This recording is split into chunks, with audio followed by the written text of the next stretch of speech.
South ఇండియాలోని అతి తక్కువ ధరలకి రత్నాలనందించే ఏకైక సంస్థ 6JVR.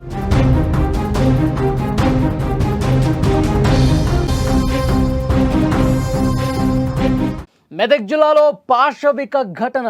ప్రియుడి మోజులో కన్న బిడ్డను హత్య చేసింది ఓ కసాయి తల్లి. 2 ఏళ్ల చిన్నారిని దుర్మార్గులు చంపేశారు. కన్న బిడ్డను చంపి ప్రియుడితో పరారైపోయింది. 3 నెలల తర్వాత ఈ దారుణం వెలుగులోకి వచ్చింది. భర్త ఫిర్యాదుతో ఈ రహస్యం బయటపడింది. మృతదేహాన్ని పోలీసులు వెలికి తీస్తున్నారు.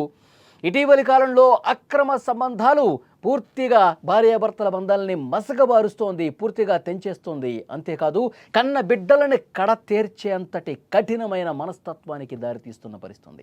క్షణికావేశంలో చేసే తప్పులు జీవితాల్ని నాశనం చేస్తోంది. అభం శుభం తెలియని పిల్లల ప్రాణాలు కూడా తీస్తున్నాయి. పరాయి మనిషిపై ఉండే మోజు మనిషిలో మానవత్వాన్ని పూర్తిగా చంపేస్తోంది. తన రక్తం పంచుకు పుట్టిన బిడ్డను కూడా చంపేంత కసాయిగా మారిపోతోంది తల్లి. మాతృత్వం అనే బంధాన్ని పూర్తిగా కాలరాస్తూ తన కడుపున పుట్టిన బిడ్డకే నరకాన్ని చూపించి ఆఖరికి ఆమె ప్రాణాలు కూడా తీసేసింది. ఈ ఘటన మెదక్ జిల్లాలో వెలుగు చూసింది. ప్రియుడి మోజులో పడిన ఓ కసాయి తల్లి తన 2 ఏళ్ల కూతుర్ని అత్యంత దారుణంగా చంపేసింది. పాపను కనీసం కనికరం లేకుండా ఒక 10 అడుగుల గుంతలో పాతేసి ప్రియుడితో లేచిపోయింది. ఈ దారుణం ఇప్పుడు ఆలస్యంగా బయటపడింది. మెదక్ జిల్లా శివంపేట మండలం శభాష్పల్లికి చెందిన 22 ఏళ్ల మమతకు 5 ఏళ్ల క్రితం సిద్దిపేట జిల్లా రాయపోలు గ్రామానికి చెందిన భాస్కర్తో పెళ్ళైంది. 2 పిల్లలున్నారు. మమతకు అదే గ్రామానికి చెందిన ఫయాజ్తో వివాహేతర సంబంధం కూడా ఉంది. ఈ క్రమంలో మే 27వ తేదీ నుంచి తన కుమార్తె తనుశ్రీతో కలిసి వెళ్ళిపోయింది. తన భార్య 2 ఏళ్ల కుమార్తె కనిపించడం లేదు అంటూ ఆమె భర్త భాస్కర్ పోలీసులకి కంప్లైంట్ ఇస్తే పోలీసులు విచారణ చేస్తే అప్పుడు ఈ విషయాలన్నీ బయటకు వచ్చినాయి. భర్త ఫిర్యాదుతో దర్యాప్తు వేగం చేశారు పోలీసులు. మమత తనుశ్రీ ఆచూకీ కోసం గాలింపు చేపట్టారు. ఈ క్రమంలో వారి ఫోన్ సిగ్నల్ ఆధారంగా గుంటూరులో మమత ఫయాజ్ని గుర్తించారు పోలీసులు. వాళ్ళని అదుపులోకి తీసుకుని 2 ఏళ్ల కుమార్తె గురించి ఆరా తీస్తే మొత్తం విషయం బయటపడింది. నిజాలు మొత్తం కక్కేశారు.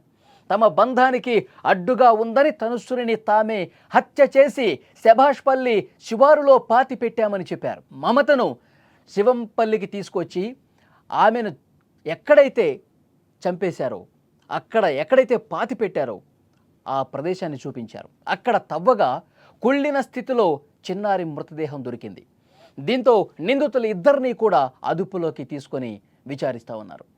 ఇటీవల కాలంలో అన్ని బంధాలండి, ఒకటి కాదు పలానా బంధం అని కాదు, ప్రతి బంధం కూడా పూర్తిగా మానవ సంబంధాలు మృగ్యమైపోతూ ఉన్నాయి, కనుమరుగైపోతున్నాయి. అక్రమ సంబంధాల మోజులో పడి భర్తల్ని చంపేసేవాళ్ళు కొందరైతే, కడుపున పుట్టిన పిల్లల్ని పొట్టన పెట్టుకునే వాళ్ళు ఇంకొందరు. సమాజంలో మనుషులు ఇంత నీచంగా తయారయ్యారా, ఇంత దిగజారిపోయారా, కనీసం విలువలు కూడా లేకుండా ఇంత దారుణంగా ప్రవర్తిస్తున్నారా అనే విధంగా ఘటనలు జరుగుతున్నాయి. అభం శుభం తెలియని 2 ఏళ్ల కూతురండి, 2 సంవత్సరాలు అంత చిన్న పాపని తనకు పుట్టినటువంటి ఆ తల్లే అంత దారుణంగా చంపేస్తుందంటే ఎలా అర్థం చేసుకోవాలి? ఆ పాపను అదే తల్లి అతి కిరాతకంగా చంపేసిందంటే ఎలా అర్థం చేసుకోవాలి? ఇంత దుర్మార్గమా? అంటే ప్రియుడి మోజులో పడిపోయి ఎన్ని దుర్మార్గాలు చేస్తూ ఉన్నారో ఈ మధ్యకాలంలో మనం చూస్తున్నాం. ఈ కేసు గురించి ఒక్కసారి మనం మాట్లాడుకుంటే శివంపేట మండలం, మెదక్ జిల్లా శివంపేట మండలంలో శభాష్పల్లి 5 సంవత్సరాలైంది మీకు పెళ్ళయి భర్త భాస్కర్తో కలిసి ఉంటున్న క్రమంలో 2 పిల్లలండి. చరణ్ అనే ఒక అబ్బాయి ఫస్ట్, తర్వాత 2 ఏళ్ల పాప. ఈ 2 ఏళ్ల పాప తనుశ్రీ. అయితే భర్తకి సరిగా మాటలు అర్థమయ్యే విధంగా మాట్లాడటం రాదు, అదొక బలహీనత ఉంది. నత్తిగా మాట్లాడటం ఏదో ఉంది. దాన్ని సాకుగా చూపించింది. ఎందుకంటే అప్పటికే ఇంకొకరితో వివాహేతర బంధంలో ఉంది ఈ మహాతల్లి. అతనితో కలిసి ఉండటం కోసం ఒక నాటకం ఆడి, ఒక డ్రామా ప్లే చేసి నాకు ఇష్టం లేని పెళ్లి చేశారు, నాకు ఇతనంటే ఇష్టం లేదు, నేను ఇతనితో కలిసి ఉండలేను అని పుట్టింటికి వెళ్ళిపోయింది పిల్లల్ని తీసుకొని. పుట్టింటికి వెళ్ళిపోయి పుట్టింట్లో అబ్బాయిని ఉంచేసింది. ఈ ఫయాజ్తో అక్రమ సంబంధం కొనసాగిస్తూనే ఉంది. మనం ఇక్కడ ఉండొద్దు, మనం వేరే ప్లేస్కి వెళ్ళి బతుకుదాం, నాకు నీతో ఉండాలని ఉంది, నీతో కలిసి బతకాలని ఉంది, నాకు ఎవ్వరు వద్దు, నువ్వే కావాలి అని చెప్పి ఫయాజ్తో మాట్లాడి మనం దూరంగా వెళ్ళిపోదాం అని చెప్పి ముందే ప్లాన్ చేసుకుని కొడుకు పుట్టింట్లోనే పెట్టింది. కొడుకు చరణ్ని పుట్టింట్లోనే పెట్టింది. కుమార్తె 2 సంవత్సరాల తనుశ్రీని కుమార్తెని తీసుకొని ఆ ఫయాజ్ అనేవాడితో కలిసి వెళ్ళిపోయింది. వెళ్ళిపోతూ ఆ శభాష్పల్లి శివారులో ఊరు దాటి కొంచెం బయటికి వెళ్ళారలేదో, ఇదెందుకు మనకి తోక ఎందుకు, మనిద్దరం కలిసి దూరంగా వెళ్ళి బతుకుదాం అని భావించి ఆ ప్రియుడు ఈ మహాతల్లి కలిసి ఏం చేశారంటే ఆ 2 సంవత్సరాల పాప తనుశ్రీని ఊరు చివరికి తీసుకువెళ్ళి అటు నుంచి ఇటు నుంచి 4 వైపుల నుంచి ఎవరు వస్తున్నారో లేదో ఒక్కసారి చెక్ చేసుకొని నిర్మానుష ప్రదేశానికి తీసుకువెళ్ళి ఆ చిన్న పాపను ఒక్కసారి మీరు ఊహించండి, ఇమాజిన్ చేయండి. తన కడుపున పుట్టినటువంటి ఒక చిన్న పాప, 2 సంవత్సరాల పాప, కనీసం నోట్లో నుంచి మాటలు కూడా రాని ఆ పసిగుడ్డును గట్టిగా మెడ మీద చెయ్యి పెట్టి గొంతు పిసికి ఆమె తల్లి తన కడుపున పుట్టినటువంటి ఆ బిడ్డని తన చేతిలోనే గొంతు మీద పిసికి ఊపిరాడకుండా చేసి చంపేసింది. ఎంత దారుణం చూడండి. తల్లి తన బిడ్డను ఇంత దారుణంగా చంపేసుకుంటుందా ఒక ప్రియుడు మోజులో పడిపోయి. ఎంత దుర్మార్గం ఇది. చంపేసి అక్కడే ఒక గోతి తవ్వేసి ఎవరు చూడట్లేదని చెప్పి ఆ గోతిలోనే పాతి పెట్టేసి మళ్ళీ మట్టి కప్పేసి ఏమీ తెలియకుండా గుంటూరు వెళ్ళిపోయారండి. గుంటూరుకు పోయి ఎక్కడ మనం ఉండొద్దో గుంటూరు పోయి మనం హ్యాపీగా సరసాలు సల్లపాల్లో మనం మునిగి తేలిపోవచ్చు, మన కోరికలు మనం హ్యాపీగా ఉండిపోవచ్చు అనుకుని ఆ ఫయాజ్తో కలిసి ఈ కిరాతక తల్లి గుంటూరుకు పోయి అక్కడ ఉంటుంది. భర్తకు అర్థం కాల, ఉంటే ఇక్కడ ఉండాలి, సరే నేను ఇష్టం లేదని చెప్తే అక్కడ ఉండాలి, వాళ్ళ తల్లి ఇంట్లో ఉండాలి, వాళ్ళ పుట్టింట్లో ఉండాలి, ఎక్కడ లేదు, చిన్న పాప కనిపించట్లేదు. అది అతని ఆందోళన. భర్త వెంటనే పోలీసులకు కంప్లైంట్ చేస్తే పోలీసులు ఇన్వెస్టిగేషన్ స్టార్ట్ చేస్తే వాళ్ళ కాల్ రికార్డ్ ఆధారంగా, సిగ్నల్స్ ఆధారంగా వీళ్ళు గుంటూరులో ఉన్నారని తెలుసుకుని అక్కడికి వెళ్ళి విచారిస్తే అక్కడ ఫయాజ్ అనేవాడు ఈమె ఇద్దరు ఉన్నారు.